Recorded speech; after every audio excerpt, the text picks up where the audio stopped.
What's up, people? It's Chris Gonzalez back again on another Tuesday for another episode of Trade Talk Tuesdays.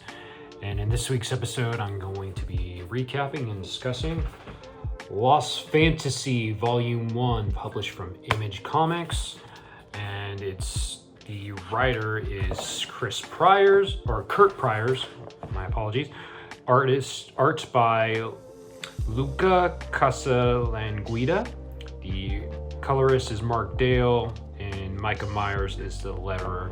And I'm going to read the excerpt from the back of the book. So, in Lost Fantasy, a magical world lies beneath ours, and our first contact was made over 100 years ago between the two worlds due to a natural disaster, resulting in a schism that allowed monsters to break through. Since then, secret monster slayers known as the Great Hunters have been working with global leaders to police the border and to keep our world safe from the creatures that lurk in the shadows.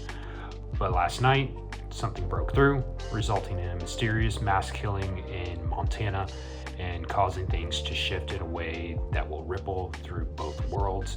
Now it's up to a rookie monster hunter, Henry Blackheart, to stop it. So, this book... I was familiar when the singles were coming out because of the great variant covers, to be honest, and they were like video game homage covers. And let me get this out of the way. I love this story. It's actually one of my favorite series coming out of Image this year. And yeah, so let's get into it. So the beginning starts with this girl. She's running through the forest. Something bad has happened, and you don't know why she's running. And she runs into this guy, and then something happens to him. He gets killed, and you're like, "Whoa, what happened to this girl?" Like at first, I thought, "Wow, this girl killed this guy," and then she keeps running, and then she runs into the middle of the road, and she gets hit by a car and goes into a coma. So that's where the story starts. So it's a pretty exhilarating start, and then we cut to this guy, and this is our main protagonist so far. His name is Henry Blackheart. Again, he's one of the rookie hunters, and he's depicted as a lowlife, partying, and yeah, he gets called about something going down. And then the artwork by Luca Caslanguida, very cool. Kind of reminded me of Chris Samney, just like the line work, and the colors by Mark Dale definitely brought extra life to it. But yeah, I really dug the artwork in this. So and then it gives the backstory pretty much of how this world came to be, and I really appreciated the world building and the lore that Curt Pires established. Like it was really cool, and I liked how he brought actual historical figures and historical events and weaved it into the story. So yeah, it just goes over the backstory and how this realm that's a mystical and magical realm that's again beneath our normal world, and it gives details about how it's sectored off into different regions, and each region is ruled or overseen by a figurehead. So first one is let me read it. Actually describes the different they're called houses. So there are 5 great houses that were founded. Schools and sanctuaries were the next generation of hunters. So each house, trains different hunters, and they're trained at these different houses between and the magical realm that's beneath. I believe it's called Terra, and again, the normal world is Earth. So the first house is House Blackheart, and it was established in America.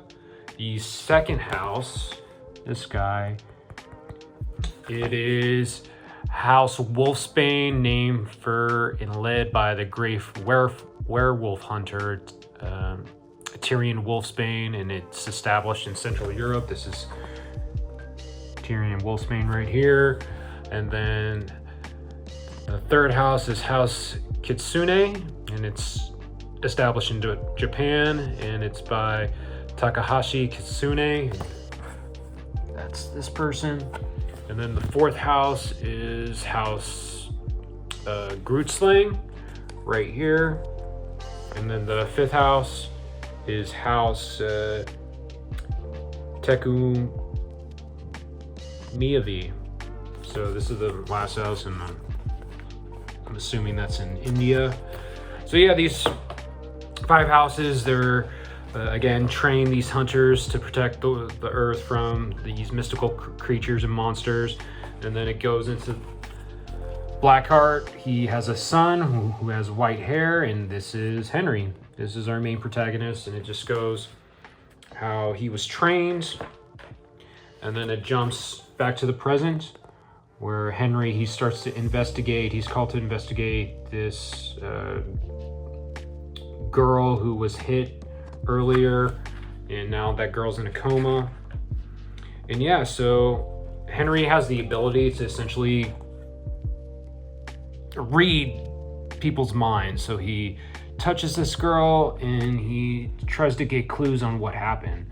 So this girl, she snuck into a car that her sister went in because her sister was going to a party. The girl wanted to go, but her big sister told her no. And then they went to this cabin in the woods, and that's where all this mass murder happens. And Henry, our protagonist, is working with this sheriff to figure out like what's going on. So I like the mystery aspects. And yeah, they just, again, Henry gets stuck with another policeman, and they go to investigate the scene. And then all of a sudden, in Henry, he has these powers. He has like, I forgot what the word, but he has these 2 magical dragons that are his companions. And they start to, again, investigate the scene. And they find different clues. But again, the artwork is just really good. And so, again, Curt Pires, really, he established the lore and the worlds he built in this was just very engaging. I was locked in from the beginning. Then all of a sudden, these mystical monsters show up. We got a troll, like kind of a wolf here, and a dragon, a creature. So he starts to fight them. Look at this image. Really cool image right here. So yeah, I just really... And then the panel layouts were really cool and engaging. I like this guy. Just the design work is incredible. So towards the end of the first issue, Henry, after defeating the monsters, someone is trying to assassinate him. So there's a deeper mystery that's going on that's surrounding this mass murder investigation. So what's going on? So that was the end of the first issue. Really dug it. And then second issue starts with this woman right here. I think her name is Valeria. What is her name? I think it's Valeria. She's a bounty hunter, and she goes to accept this job by this guy. Or no. Valerie, that's her name, not Valeria. Valerie is her name, and she's linked with our main protagonist. We don't know why, but she and her partner Elu, this guy, they were given a bounty to take out Henry. And we learn that Valerie, she has romantic ties, or she had a romantic relationship with Henry. So at the initially they were, all for at killing this guy, but again, it shows that in the past they were once an item. But Valerie, she at the last minute decides that she doesn't want to kill Henry, so basically Henry doesn't die. He just gets grazed, and I guess he gets shot in the eye, and eventually he escapes and he passes out. So, and this is their pretty much the Hunters organization. Their main hub is right here. It's called the Black Pillar. And then Henry wakes up, and it's revealed that one of his dragons actually sacrificed itself to protect Henry. So Henry, he's waking up, and the sheriff in this town in Montana, he's just discussing what happens with the townsfolk, and he's telling them like, hey, we're investigating this, and another hunter is brought in. This dude's name is Nihilus. He's really cool, and he also has another magical, what is it called?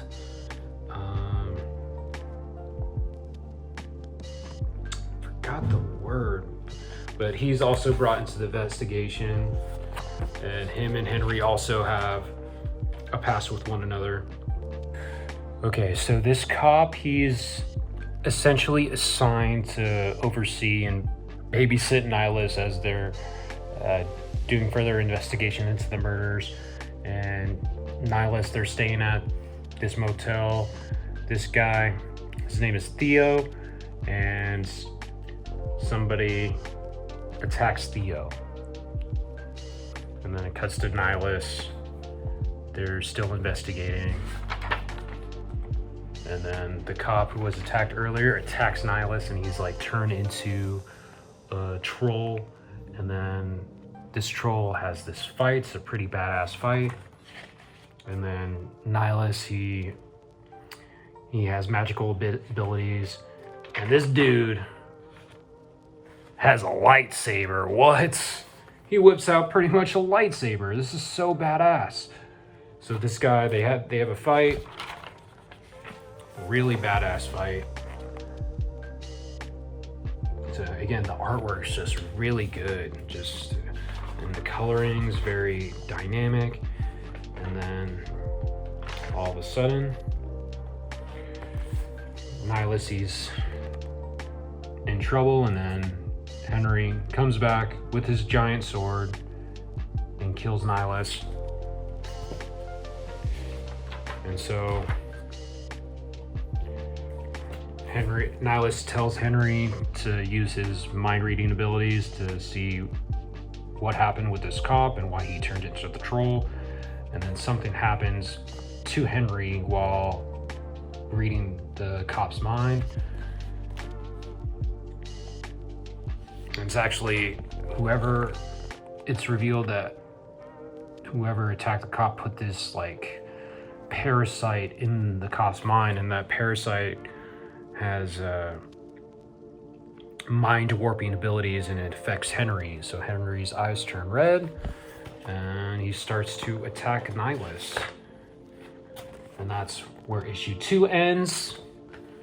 And then issue 3 starts with the fight between Nihilus and Henry. Again, dude, one guy has a lightsaber, one guy has a giant ass sword reminiscent of Cloud in Final Fantasy. How badass is that? And they actually, I think one of the variant covers is actually an homage to Final Fantasy.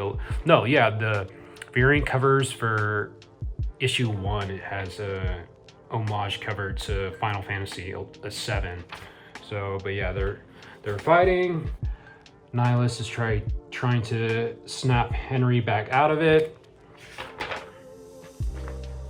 And then Nihilus, there's 2 other cops from the Black Pillar that's pretty much their backup for Nihilus, and Nihilus is, holding Henry in a headlock, and he asks for help. And then cuts back to the Black Pyre, and now the great houses are having a meeting, and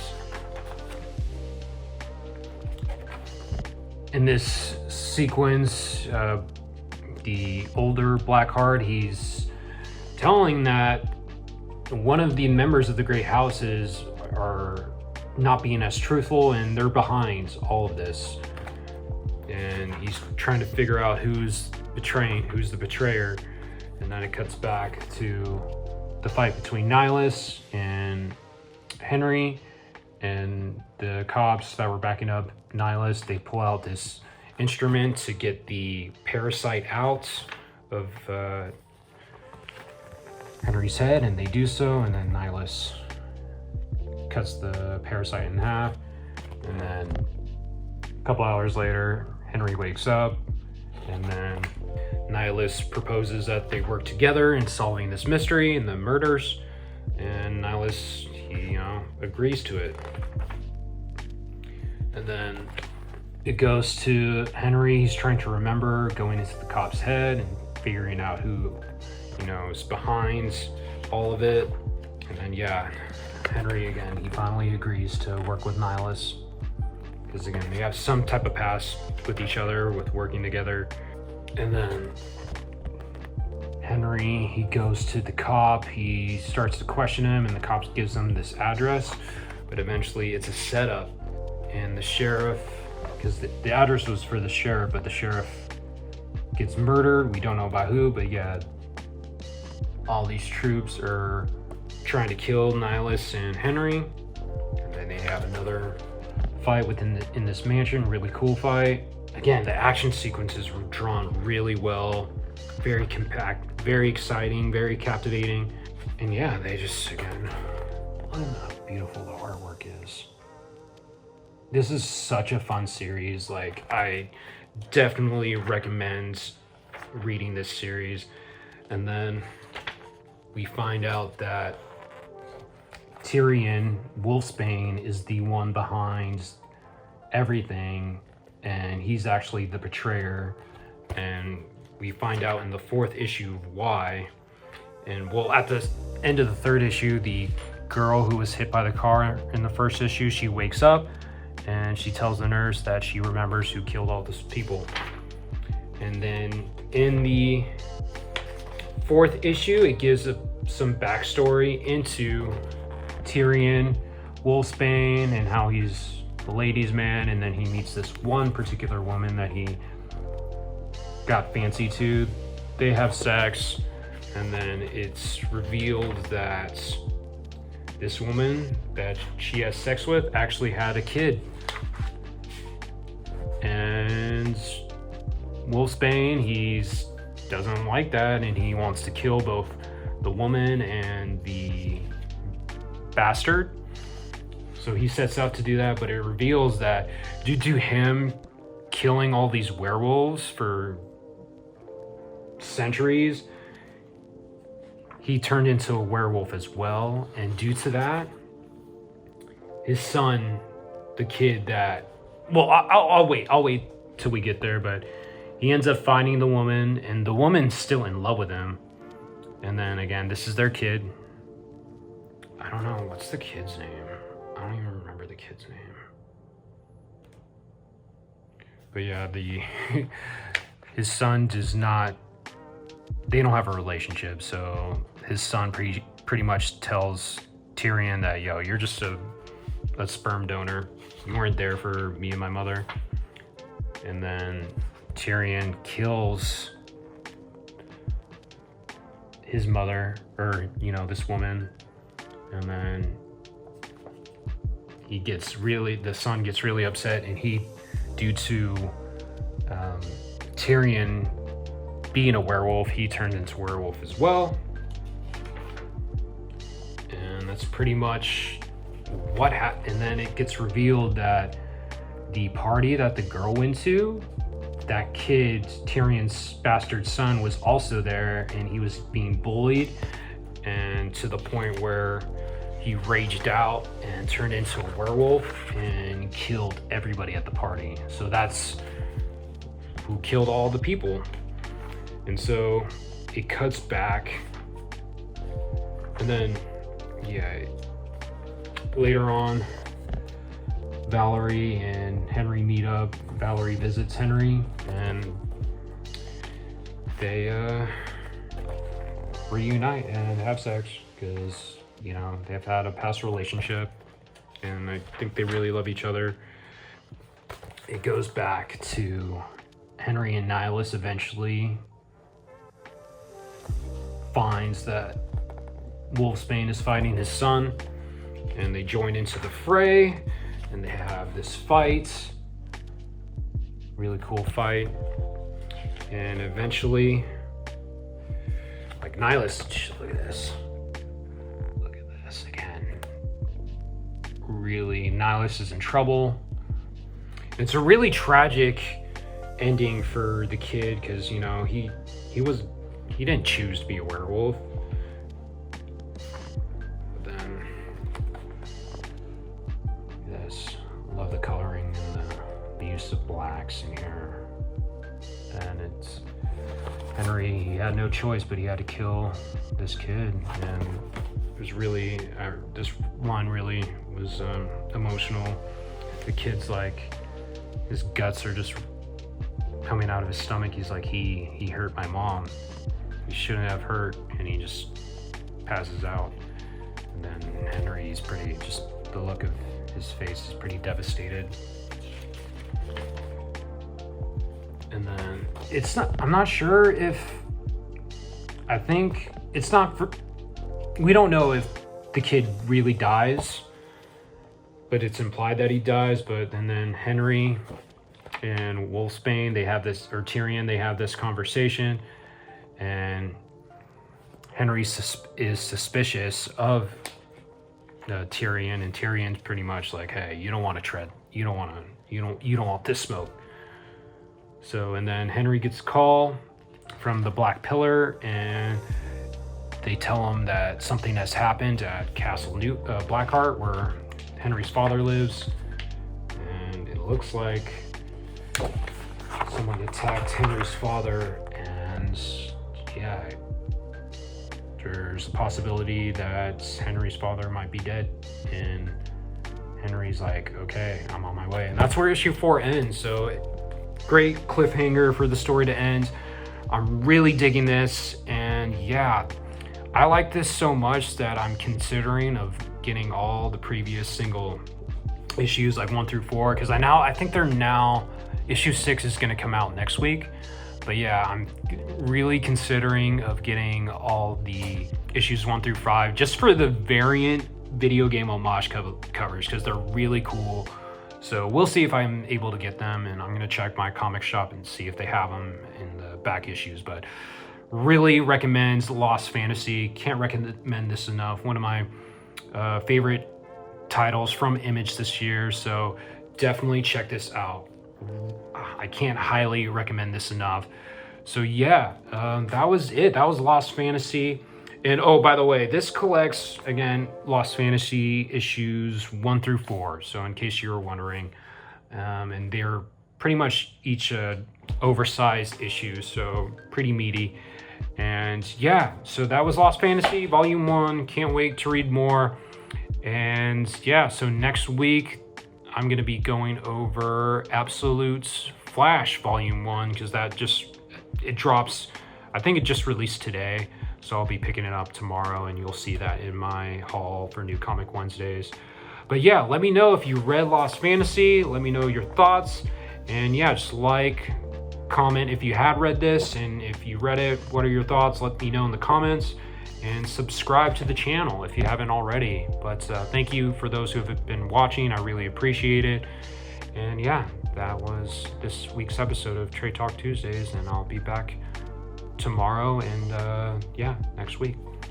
Peace out.